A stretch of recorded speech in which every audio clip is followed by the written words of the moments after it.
প্রিয় চাকরি প্রত্যাশী বন্ধুরা, বরাবরের মতো এই সপ্তাহের চাকরির বিজ্ঞপ্তিগুলো নিয়ে আপনাদের সামনে হাজির হয়েছি। যে সকল বিজ্ঞপ্তিগুলো প্রকাশিত হয়েছে এই সপ্তাহে, সেই বিজ্ঞপ্তিগুলো নিয়েই আপনাদের সাথে আজকে আলোচনা করব। প্রথমত, কারা অধিদপ্তরে 472টি পদের জন্য তারা নিয়োগ বিজ্ঞপ্তি প্রকাশ করেছে।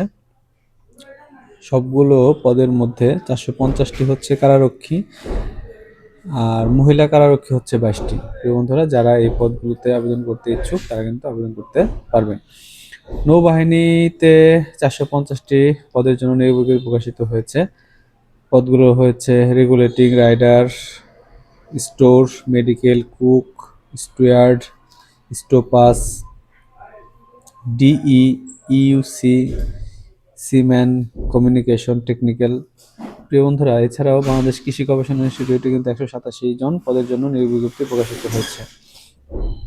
গ্রন্থাগারিক, উপসহকারী প্রকৌশলী, অ্যান্টিমেটর, ফোরম্যান, বৈজ্ঞানিক কর্মকর্তা, কম্পিউটার অপারেটর, অফিস সহকারী কাম হিসাব রক্ষক, অফিস সহকারী সহ আরও বেশ কয়েকটি পদের জন্য তারা কিন্তু নিয়োগ বিজ্ঞপ্তি প্রকাশিত করেছে। শিক্ষা মন্ত্রণালয়ে 12টি পদের জন্য নিয়োগ বিজ্ঞপ্তি প্রকাশিত হয়েছে। প্রিয় বন্ধুরা, এটা হচ্ছে 12টি পদে কিন্তু গাড়ি চালক। শিক্ষা মন্ত্রণালয়ে 12 জন গাড়ি চালক তারা নিয়োগ দেবে। বেসামরিক বিমান পরিবহন ও পর্যটন মন্ত্রণালয়ে 7টি পদের জন্য কিন্তু নিয়োগ বিজ্ঞপ্তি প্রকাশিত হয়েছে। তথ্য ও সম্প্রচার মন্ত্রণালয়ে 68টি পদের জন্য নিয়োগ বিজ্ঞপ্তি প্রকাশিত হয়েছে। কাস্টম হাউস মোংলায় 20টি পদের জন্য নিয়োগ বিজ্ঞপ্তি প্রকাশিত হয়েছে। প্রধানমন্ত্রীর কার্যালয়ে 24টি পদের জন্য নিয়োগ বিজ্ঞপ্তি প্রকাশিত হয়েছে।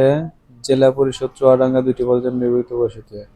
বুড়িচং পৌরসভা কার্যালয়ে 10 জন পদের জন্য নিয়োগ বিজ্ঞপ্তি প্রকাশিত হয়েছে। নিম্নমান সহকারী মুদ্রাক্ষরিক, কোষাধ্যক্ষ, সহকারী কর নির্ধারক, সহকারী আদায়কারী, লাইসেন্স পরিদর্শক, সার্ভেয়ার, কার্য সহকারী, ট্রাক্টর চালক, সুপারভাইজার সহ বেশ কয়েকটি পদের জন্য তারা নিয়োগ বিজ্ঞপ্তি প্রকাশিত। বাংলাদেশ সেতু কর্তৃপক্ষ কিন্তু 17টি পদের জন্য তারা নিয়োগ বিজ্ঞপ্তি প্রকাশিত করেছে।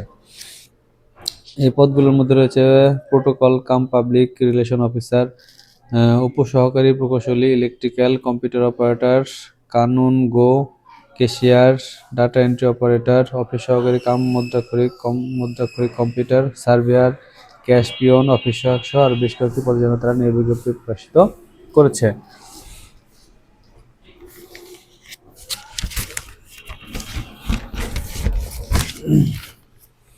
এছাড়াও জেলা পরিষদ শরীয়তপুরে 2টি পদের জন্য তারা নিয়োগ বিজ্ঞপ্তি প্রকাশিত করেছে। মাদকদ্রব্য নিয়ন্ত্রণ অধিদপ্তরে কিন্তু প্রিয় বন্ধুরা 68টি পদের জন্য তারা নিয়োগ বিজ্ঞপ্তি প্রকাশিত করেছে। অনেকদিন পর অনেক বড় একটি নিয়োগ বিজ্ঞপ্তি প্রকাশিত হয়েছে।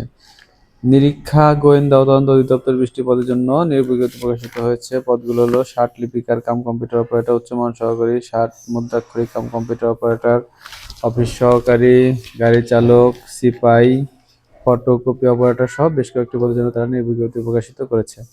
বাংলাদেশ অভ্যন্তরীণ নৌ পরিবহন কর্তৃপক্ষের 53টি পদের জন্য তারা নিয়োগ বিজ্ঞপ্তি প্রকাশিত করেছে। তো প্রিয় বন্ধুরা, যারা অনেকদিন ধরেই চাকরি খুঁজছেন বা নিয়োগ বিজ্ঞপ্তির জন্য অপেক্ষা ছিলেন, তারা দেরি না করে দ্রুত পদগুলোতে যার যার যে পদের জন্য যে যোগ্যতা রয়েছে সে পদগুলোতে আবেদন করে ফেলবেন এবং আবেদন করার পরপরই আরও ভালোভাবে চাকরির পরীক্ষা অংশগ্রহণের জন্য প্রস্তুতি নেবেন। ভালো থাকবেন, সকলের জন্য থাকলে শুভকামনা। সকলের চাকরি হোক এই প্রত্যাশায় আজকের মতো এখান থেকে বিদায় নিচ্ছি। ভালো লাগলে ভিডিওটি শেয়ার করে দেবেন এবং আপনি দেখবেন এবং অন্যান্য বন্ধুরা যাতে চাকরি বিজ্ঞপ্তিগুলো সহজে পেতে পারে সেই জন্য শেয়ার করে দেবেন। ভালো থাকবেন, সকলের জন্য থাকলো শুভকামনা।